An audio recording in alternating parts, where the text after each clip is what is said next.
یمن کے حوثیوں نے اسرائیل کی جانب سے جانے والے ایک اور بحری جہاز پر بحر احمر میں حملہ کرنے اور اسے ڈبونے کی ویڈیو جاری کر دی۔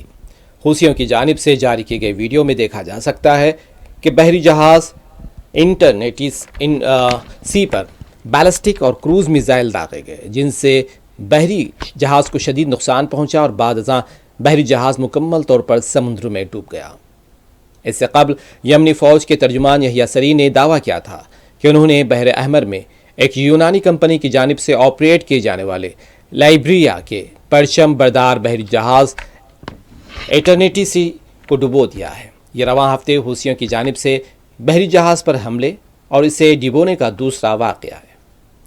گزشتہ روز بھی حوثیوں نے بحر احمر میں میجک سیز نامی بحری جہاز کو ڈبونے کی ویڈیو جاری کی تھی۔ اس حملے میں جہاز کے عملے کے 4 افراد بھی ہلاک ہوئے ہیں، جبکہ 6 کو بچا لیا گیا، تاہم 15 افراد تاحال لاپتہ ہیں۔ اپنے بیان میں یحییٰ سری کا کہنا تھا کہ جہاز پر حملہ ایک بغیر پائلٹ کشتی اور 6 کروز اور بیلسٹک میزائلوں کے ذریعے کیا گیا۔ انہوں نے کہا کہ یہ جہاز مقبوضہ فلسطینی علاقوں میں ایلات بندرگاہ کی جانب جا رہا تھا، جو اسرائیلی بندرگاہوں میں آمد و رفت پر حوثیوں کی جانب سے عائد پابندی کی خلاف ورزی تھی۔